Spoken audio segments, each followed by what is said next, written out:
वैज्ञानिकों ने तीसरी लहर को लेकर चेतावनी दी है। अगस्त में तीसरी लहर आने की चेतावनी है। आपको याद होगा कि दूसरी लहर में देश में स्वास्थ्य व्यवस्था की तस्वीरें कितनी भयानक थीं। अगर तीसरी लहर ने भी ऐसी ही तबाही मचाई तो देश मुश्किल में आ सकता है। इस तीसरी लहर को लेकर हम कितने तैयार हैं? राज्य सरकारें और केंद्र सरकार स्वास्थ्य व्यवस्था पर कितनी तैयारी है? इस पर बड़ी बहस इसी पर।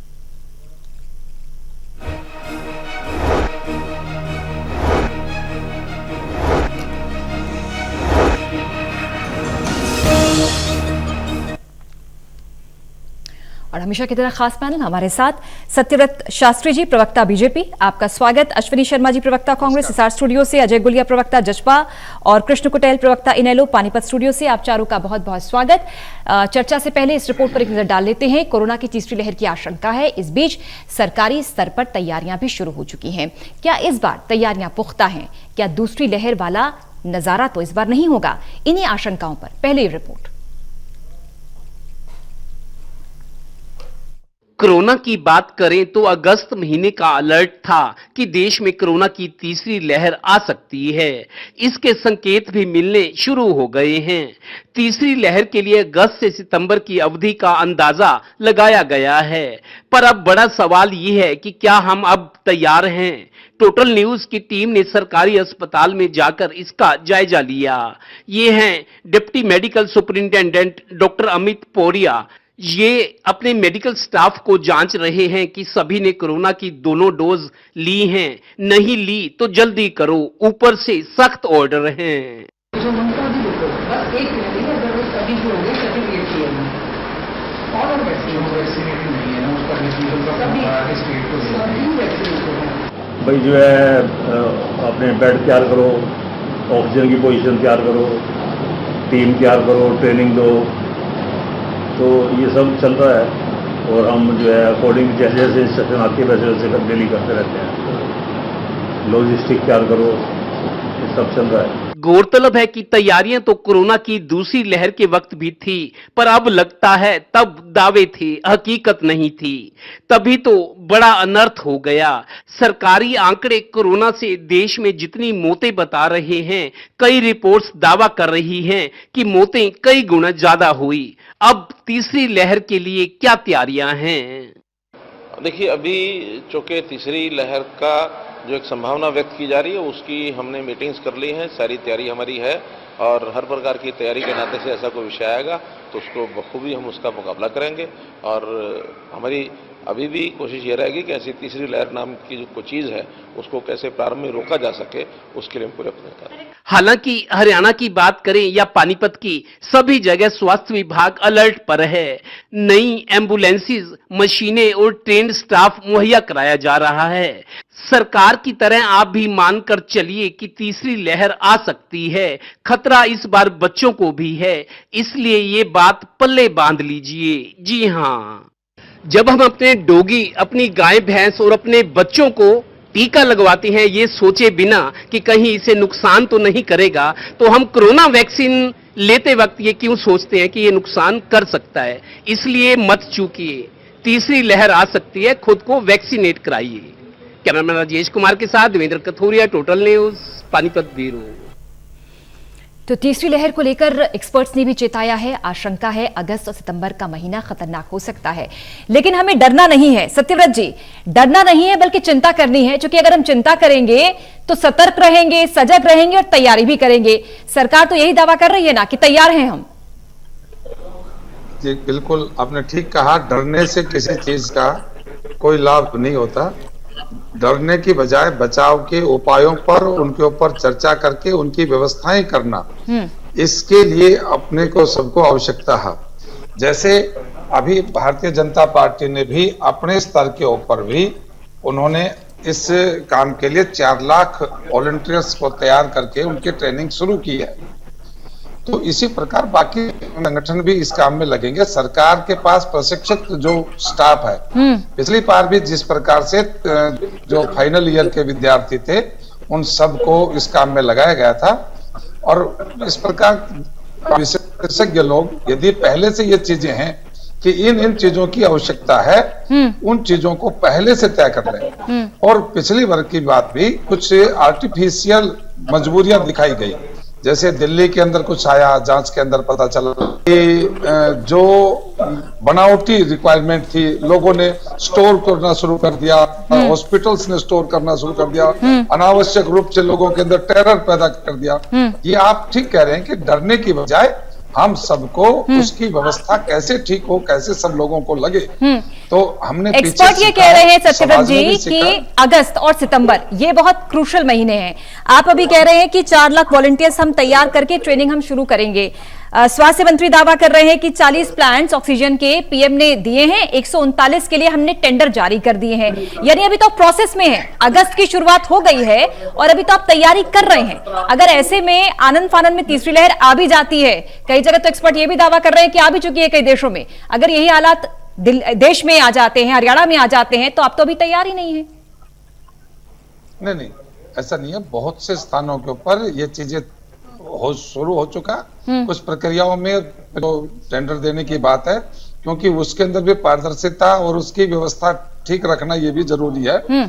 इसलिए अब जो तैयारियां हो रही हैं, वो हम सब दूसरी लहर को सीख कर आगे बढ़ रहे हैं। अश्विनी शर्मा जी, सत्यव्रत जी कह रहे हैं कि तैयारियां हो रही हैं। स्वास्थ्य मंत्री कह रहे हैं कि 139 ऑक्सीजन प्लांट्स के हम जो टेंडर हैं हमने दिए हैं, यानी अभी तो प्रोसेस में है, निपट पाएंगे हम।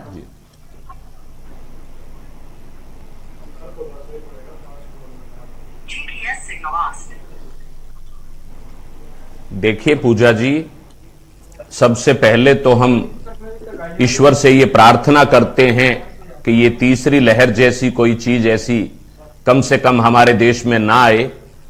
लेकिन जैसा कि हमारे देश के वैज्ञानिकों ने, डॉक्टर्स ने, एक्सपर्ट्स ने ये आशंका जताई है कि मिड अगस्त में हमारे देश में कोरोना की तीसरी लहर आने की पूरी संभावना है, उसको मद्देनजर रखते हुए ये हरियाणा प्रदेश की और केंद्र सरकार की ये नैतिक जिम्मेवारी बनती है, ये दायित्व बनता है कि वो हर प्रकार की वो सुविधाएं हमारे अस्पतालों में, चाहे बेड की हो या पर्याप्त ऑक्सीजन की हो या अन्य उपकरण, वेंटिलेटर और जो जीवन रक्षक दवाइयां जो क्रिटिकल पोजीशन में कोरोना पेशेंट्स को दी जाती है, उनकी समुचित व्यवस्था करना यह सरकार का काम रहेगा। जहां तक हमारे प्रदेश के स्वास्थ्य मंत्री श्री अनिल विज जी ने कल ये कहा कि हमें 40 ऑक्सीजन प्लांट प्रधानमंत्री जी ने दिए हैं और 139 प्रोसेस में है, उनका टेंडर लगा दिया गया है और जल्दी वो भी जो है वो शुरू हो जाएंगे। मैं समझता हूं कि ये नाकाफी है। ये हमें बहुत समय पहले हमारे देश के वैज्ञानिकों ने, एक्सपर्ट्स ने, डॉक्टर्स ने हमें चेता दिया था। मैं समझता हूं कि अब तक वो सारी प्रक्रिया पूरी हो जानी चाहिए थी।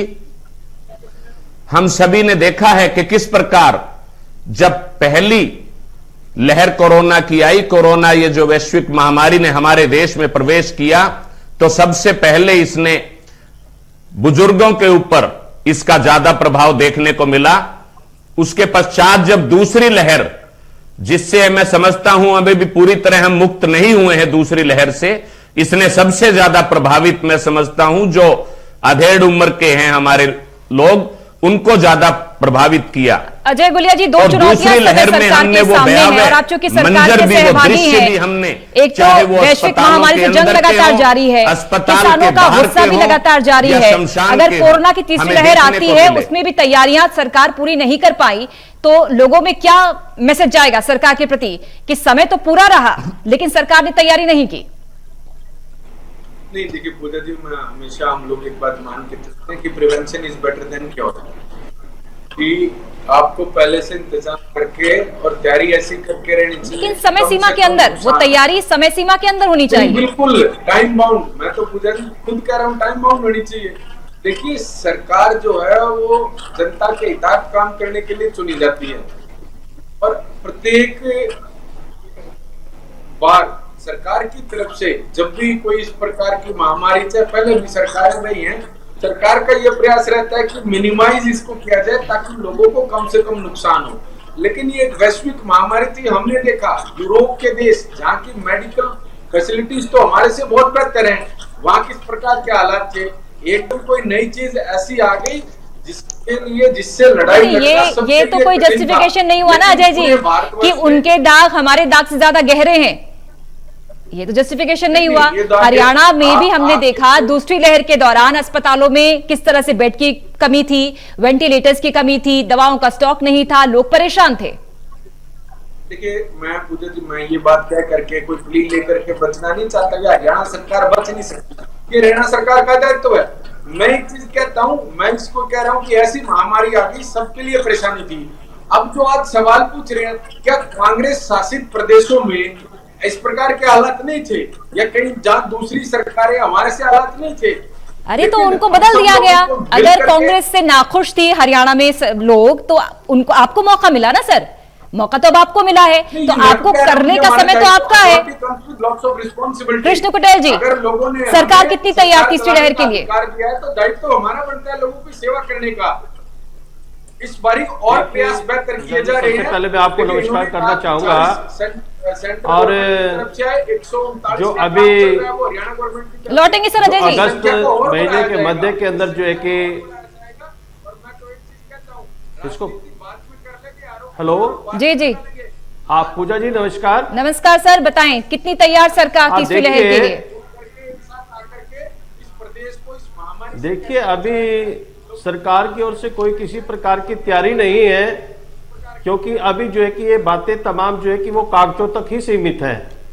और जब देश के अंदर दूसरी लहर यहाँ पर हुई तो हमें देखने को मिला तो वेंटिलेटर की व्यवस्था नहीं थी, ऑक्सीजन की व्यवस्था नहीं थी, और मुख्य रूप से जो है कि आंकड़े जो है कि एक्यूरेट आंकड़े जो है कि सरकार की ओर से जो है कि वो नहीं मिल पा रहे थे।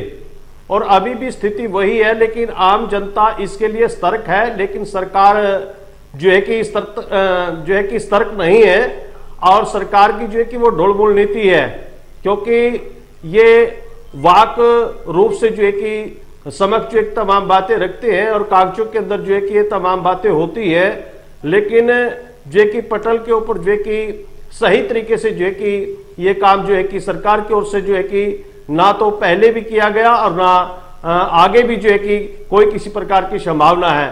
देखिए अभी जो है कि आज 3 अगस्त हो चुकी है, और इसका जो है कि वैज्ञानिकों ने जो कहा है कि भी कोरोना काल की जो तीसरी जो दस्तक है वो अगस्त के मध्य के अंदर जो है कि वो आ सकती है, लेकिन अभी तक कोई किसी प्रकार के जो है कि इंतजाम जो है कि सरकार की ओर से जो है कि वो नहीं किए गए हैं। तो लेकिन जो है कि ये पुख्ता इंतजाम जो है कि सरकार की ओर से होने चाहिए, वेंटिलेटर की सत्यव्रत जी, व्यवस्था होनी एक चाहिए, मजबूत हथियार और अगर हमें ये जंग दूसरा जीतनी है तो वो है ऑक्सीजन प्लांट्स की जो है वैक्सीनेशन। कि और व्यवस्था होनी वैक्सीनेशन की चाहिए। रफ्तार, चूंकि हरियाणा विकसित प्रदेश है, यहाँ पर सहूलियत भी है, संसाधन भी है, अच्छी व्यवस्थाएं हैं, उसके बावजूद अभी जो वैक्सीनेशन हुआ है वो तकरीबन 1,19,39,000 के आसपास का आंकड़ा है। पूरे हरियाणा को वैक्सीनेट कब किया जाएगा, कब तक हो पाएगा? सरकार ने क्या सोच देखिए, रखी है? वैक्सीनेशन के जिस स्तर पर हरियाणा में चल रहा है वो आज बहुत विश्वासपूर्ण तरीके से आगे बढ़ रहा है, और हम अपनी कुल 50% 60% से ऊपर तक हम कवर कर गए, और रोज रोज जैसी हमारे पास वैक्सीन जो उपलब्ध होती हैं तो हरियाणा का वेस्टेज का या उसका वेट का वो बहुत कम आंकड़ा है। बहुत प्रशिक्षित टीम इस काम में लगी हुई है, और वो सब लोग हरियाणा के एक एक व्यक्ति को चिन्हित करके इसके ऊपर वैक्सीन करने का प्रयास कर रहे हैं, और वो हो भी रहा है। उसके अंदर बहुत कोई आलस्य या प्रमाद नहीं दिखाई देता।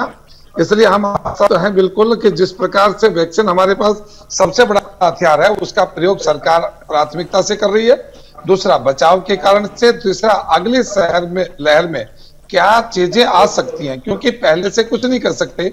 जब लहर आएगी उसके अंदर किस प्रकार का जो रिएक्शन हो रहा है, उसमें किन किन चीजों की आवश्यकता होती है, कैसे कैसे चीज चल रही है, जो डॉक्टर और वैज्ञानिक बात कर रहे हैं उनकी व्यवस्थाएं हो रही हैं, और आगे आगे भी इस प्रकार की आवश्यकता जिस प्रकार के अनुभव होगी, सरकार बहुत इस बार पिछले से कुछ सीखा है, क्योंकि पिछली बार आर्टिफिशियल बेड्स की कमी थी। बहुत से प्राइवेट हॉस्पिटल्स ने इसको गलत प्रयोग किया, लेकिन बाद में उन पर कार्रवाई होने लगी, सोशल वर्कर्स के द्वारा भी, सरकार के द्वारा भी, तो वो सब चीजें ठीक हुई। इसलिए इस बार इन चीजों को पहले से आइडेंटिफाई करके कि कैसे कैसे इसकी व्यवस्था को संभाला जाएगा, उसके लिए ठीक। अश्विनी जी, सरकार तो दावे कर रही है, सीएम खट्टर भी कह रहे थे, उन्होंने बयान दिया कि हम तैयार हैं, तीसरी लहर के लिए हरियाणा तैयार है, लेकिन अभी चूंकि पूरे हरियाणा को वैक्सीनेशन भी नहीं दिया जा सका है, फ्रंटलाइन वर्कर्स हैं, हमने देखा स्कूल भी खोल दिए गए, बच्चे भी कोरोना पॉजिटिव पाए गए, उसके बाद आनंद फानन में तय हुआ कि जब तक जो अध्यापक हैं, शिक्षक हैं, उनको वैक्सीनेट आप नहीं कर पाएंगे तो स्कूल क्यों खोले गए? ये तैयारी कहीं आधी अधूरी तो नहीं?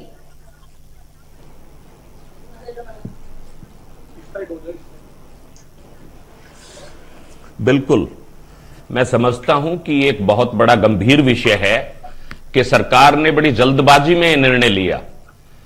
जहां तक वैक्सीनेशन की बात है, अभी तक तो बड़ों के लिए वैक्सीनेशन का कार्य हम पूरी तरीके से जो है नहीं कर पाए, एक सिस्टमेटिक ढंग से जितने लोगों को वैक्सीनेशन हमें दी जानी चाहिए थी प्रांत में। आज हमें चाहे हरियाणा प्रदेश के विभिन्न शहरों की बात हो या ग्रामीण अंचल की बात हो, हमें देखने को मिलता है कि किस प्रकार लंबी लंबी कतारें वैक्सीन सेंटर्स के बाहर हमें देखने को मिलती है, और आए दिन वहां पर डॉक्टर्स, कोरोना वॉरियर्स और जो वैक्सीन लेने के लिए जनता आती है प्रदेश की, उनके बीच में किस प्रकार जो है हुल्लड़बाजी होती है, लड़ाई झगड़े होते हैं। मैं समझता हूं कि वैक्सीनेशन के मामले में भी हरियाणा सरकार उतना कार्य नहीं कर पाई जितनी तेजी से उन्हें वैक्सीनेशन का कार्य करना चाहिए था। जहां तक स्कूलों के खोलने का प्रश्न है, ये जो हरियाणा सरकार ने फैसला लिया, मैं इस फैसले को ठीक नहीं मानता, क्योंकि हमारे देश के जो वैज्ञानिक्स हैं, जो हमारे साइंटिस्ट हैं, डॉक्टर्स हैं, उन्होंने विशेषकर इस तीसरे फेज में, थर्ड वेव में ये चेताया है हमें पहले से ही कि ये थर्ड वेव में सबसे ज्यादा प्रभावित अगर कोई होगा तो बच्चे होंगे, हमारे देश का भविष्य, हमारे बच्चे।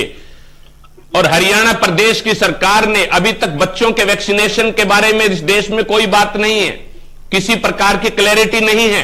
बिना किसी क्लैरिटी के, बिना किसी इंतजामात के, बिना उन बच्चों के कोरोना टेस्ट किए और स्कूलों को एकदम से खोल देना, मैं समझता हूं हमारे उन नौनिहालों के साथ बहुत बड़ा खिलवाड़ है, उनके जीवन के साथ खिलवाड़ है।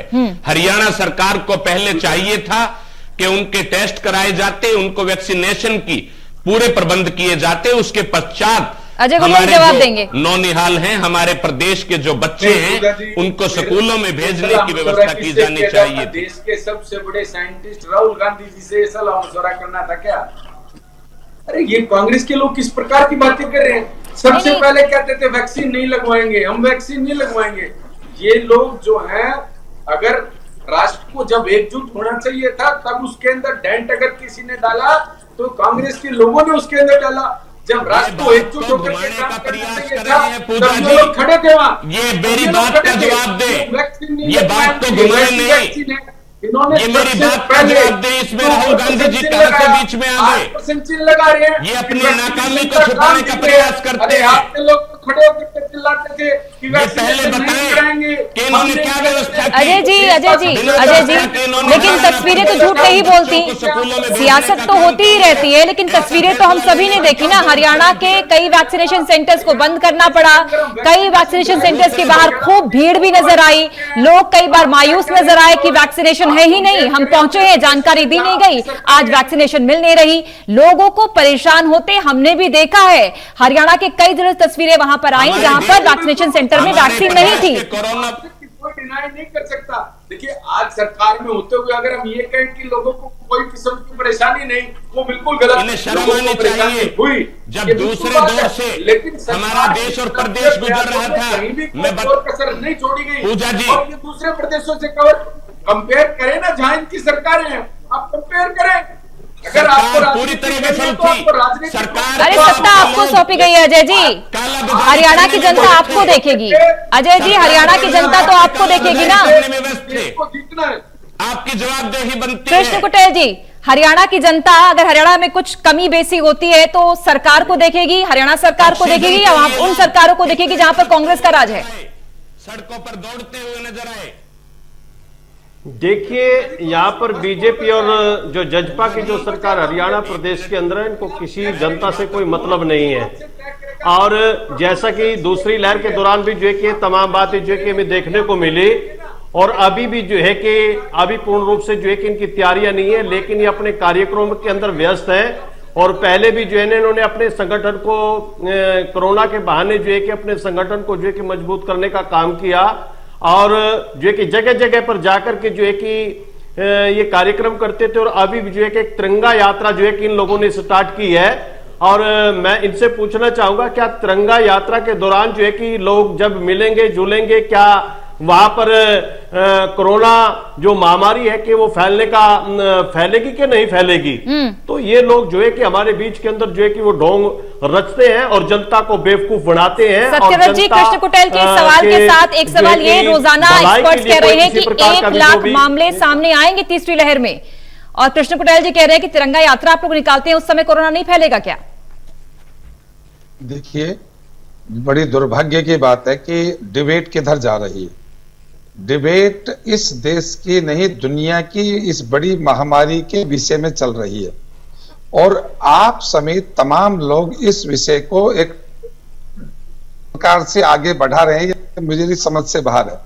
देखिए, आज हम सबको उपाय के विषय में और उसके आगे हम करना क्या चाहिए, हम सबको उस पर चिंतन करना चाहिए।